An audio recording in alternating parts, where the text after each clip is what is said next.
Hi guys, I'm just making this quick video. Sorry that it's shaky and for the bad quality. I'm doing it on my phone. Um, just wanted to let everyone apologize. Sorry there wasn't any videos this week. Mondays are usually hectic for me. Honestly, they're like catch-up sleep from the weekend. Tuesday being Halloween, it was kind of busy. And Tuesday evening, my daughter wasn't really acting normal for her after school. We went out to eat. Kind of early, and she didn't want to eat anything, and I just figured maybe she'd eat a bunch of junk food at school. And I'm sorry, guys, I didn't realize I had the camera at the bottom. I figured she maybe just ate too much junk at school, and that's why she didn't eat. We went trick-or-treating at my husband's mom's house, and halfway through trick-or-treating, she just said she was tired and wanted to be done. We had to finish because we're trick-or-treating in my mother-in-law's neighborhood. It's just like this big circle.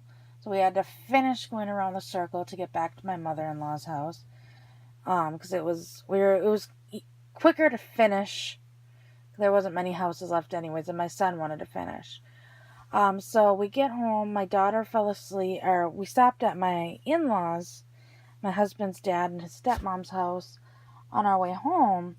And while we were there, she decided to curl up on the couch and start falling asleep. So we got him home. My husband laid down on the couch, and she laid down on top of him and fell asleep. And she was kind of sleeping with her arm propped up, which I didn't think anything of it. So I figured she was just trying to watch or to see the TV. And right around 10:30, she just woke up with a blood-curdling scream. I have not seen her scream like this before.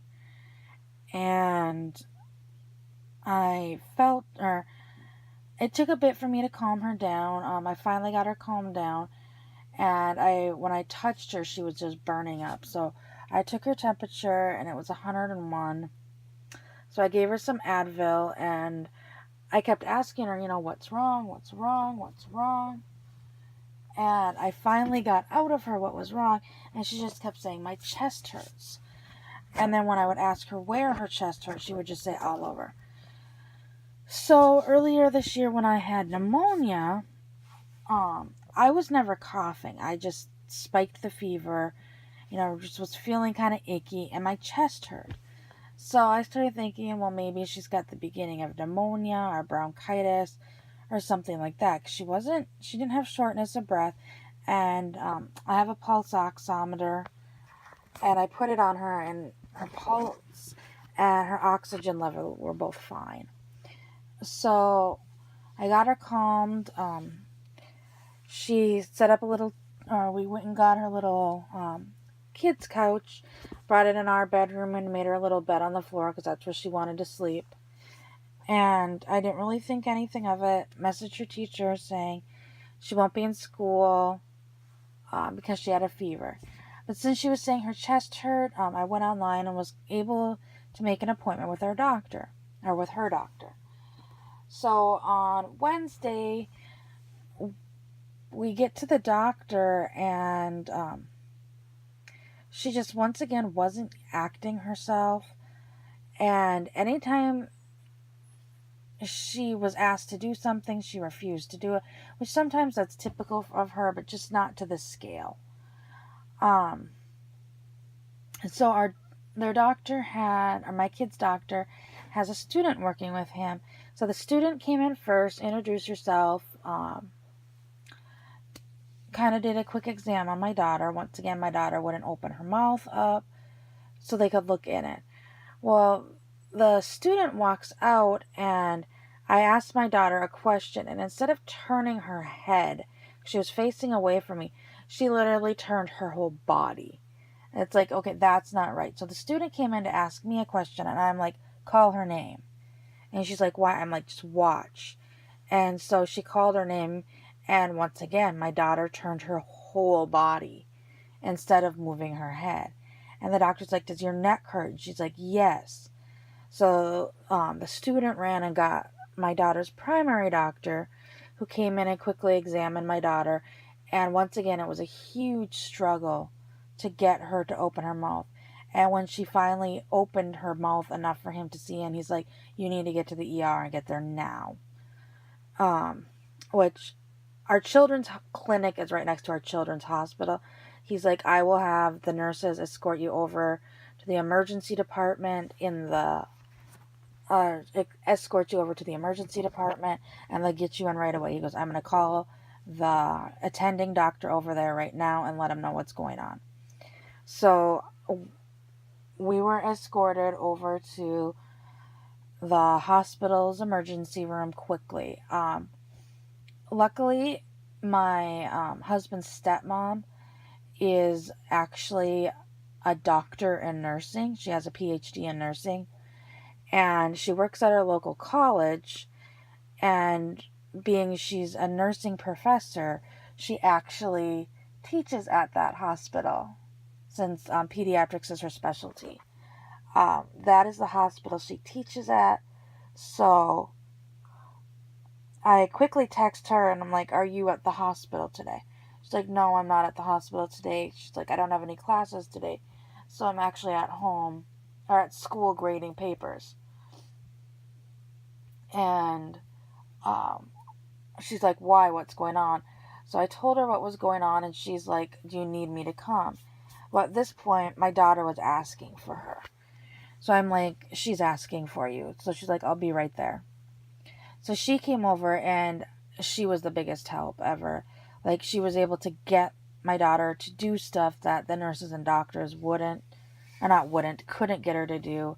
And honestly, I don't know what I would have done with her. I was like in a panic most of the time. And having her there, I think, just calmed me down, because it's like a lot of the nurses that came in knew her.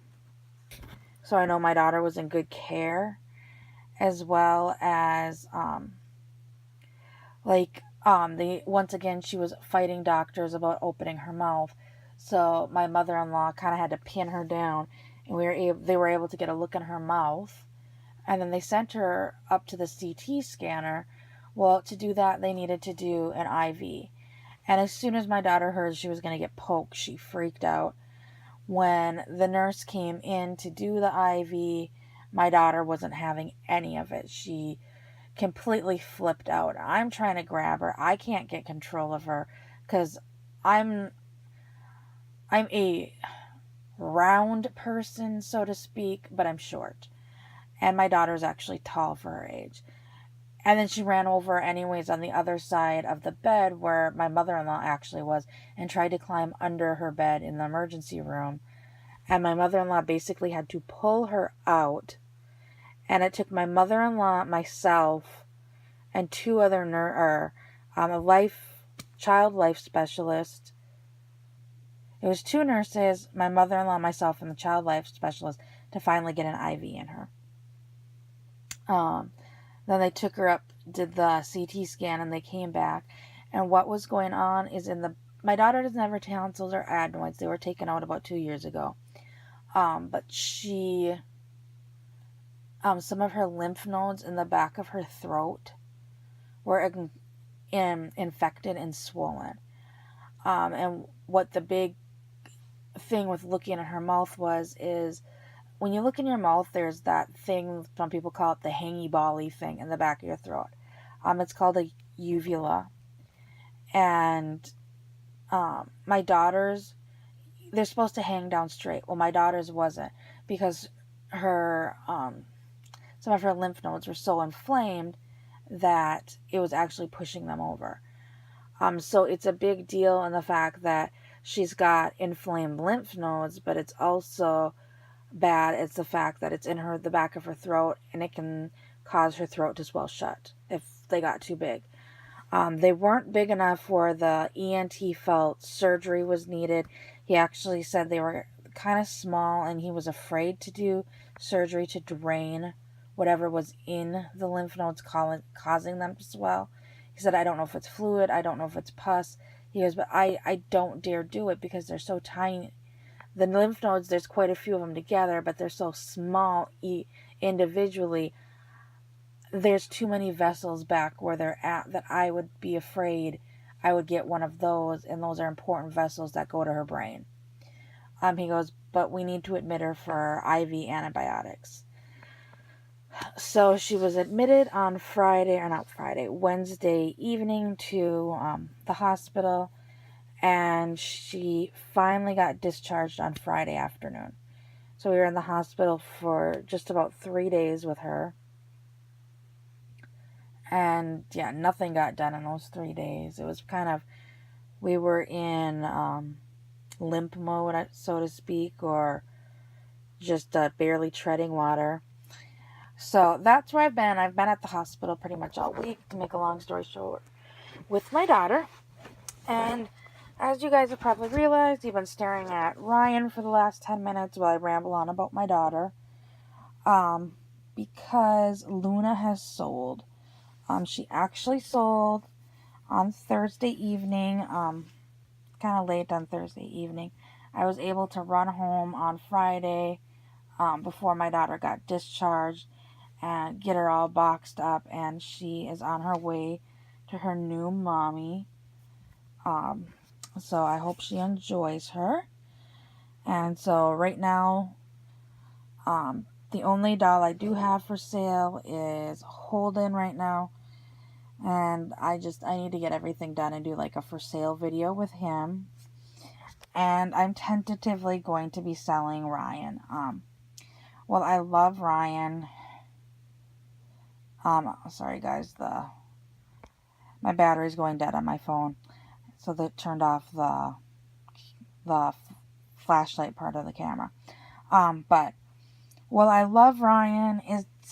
I wanted a boy full body silicone, and obviously she's a girl, as well as the poor thing has just been in my bedroom, in my little dolly crib from when I was a child, underneath a bunch of blankets so that cat hair doesn't get on her. So I kind of moved her in here for now, but I'm really thinking of selling her. I haven't got any details done on that, so yeah. So I hope you enjoyed this video. Probably it's kind of a long, boring one. But I will see everyone later. Bye.